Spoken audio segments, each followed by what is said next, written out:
Hey everyone, it's Suzanne Alexander with the Live Like Lou Foundation. I am recording this video specifically to be sent to the hundreds of Phi Delta Theta members who have volunteered for the great Live Like Lou outdoor cleanup program over the last year. You guys, we just served our 100th family.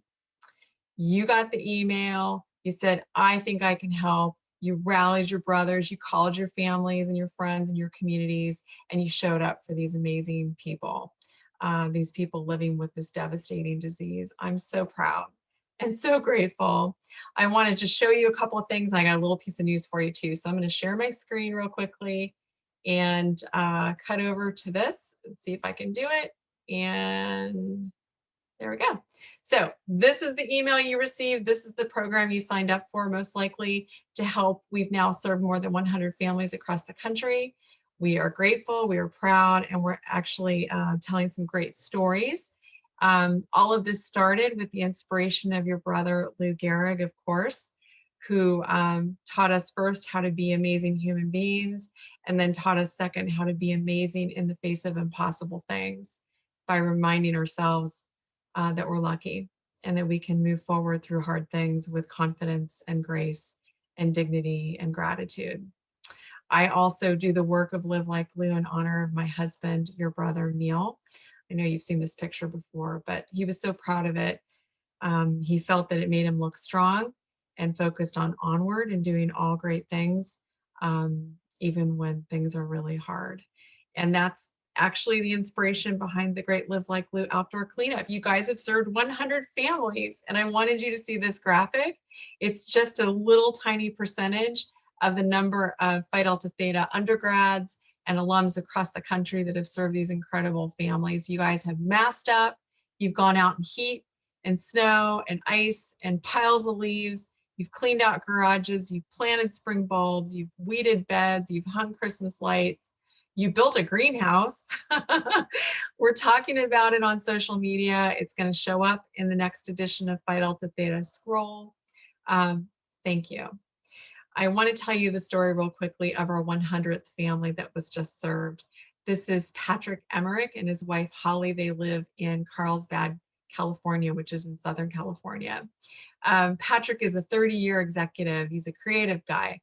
He runs advertising programs and he does the creative strategy behind lots of athletic periodicals, lots of golf, lots of outdoor stuff, and also tourism in California. He is a skater. He's actually a renowned skater. He's a golfer. He loves to surf and ride bikes. This is his beautiful wife, Holly. They have built a beautiful home in Carlsbad. That's the home that you can see on the left. And what I want to point your attention to is the fence. The fence is what was bugging Holly and Patrick. He built it with his own hands. He designed it.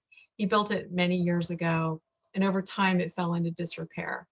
But Patrick loved to sit out in his backyard and enjoy like the place that he built, his space.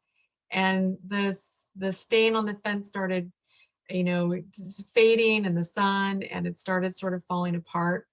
And he signed up for the great Live Like Lou outdoor cleanup because he's got ALS. He can't use his voice.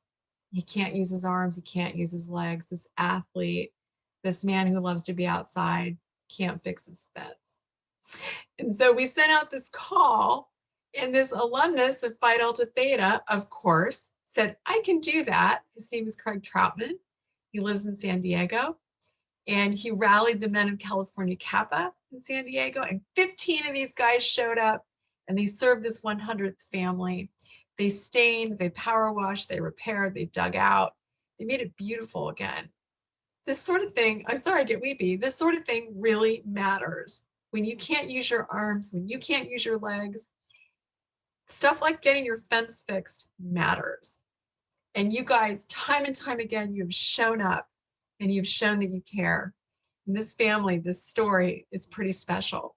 And it's just one example of the hundreds of examples that you guys are building every time you show up for our ALS families. I wanted to thank you for showing up for all of these families, for leaving ALS better than we found it. If you are still in touch with your family, please do, especially over the holidays and the winter months. Check in on them, see if they need some help. If you can no longer serve your family, please email Lori Rosenberger or myself and let us know so that we can find another volunteer for the family. Send us pictures, of course. We love bragging about you. And then finally, I got a little bit of bad news, and I'm sorry about this. The shirts, the Onward shirts, we're trying to get them out to you. Please be in touch if you've not received yours. And also, this last batch of Onward shirts, we changed printers and they put a typo in it. It says leaving ALS betters than we found it. The print company is going to fix it. We're going to send you some new ones that have the right logo on the back. But the shirt matters too. We're moving onward through really hard things. We're going to make it right. We want you to wear it with pride and with good health. And we really are grateful to you. I hope you all have a wonderful holiday and a great winter break. And I'm looking forward to getting back into our projects and programs for ALS families in the new year. Everyone stay safe and healthy. And thank you so much. All right, take care. Bye.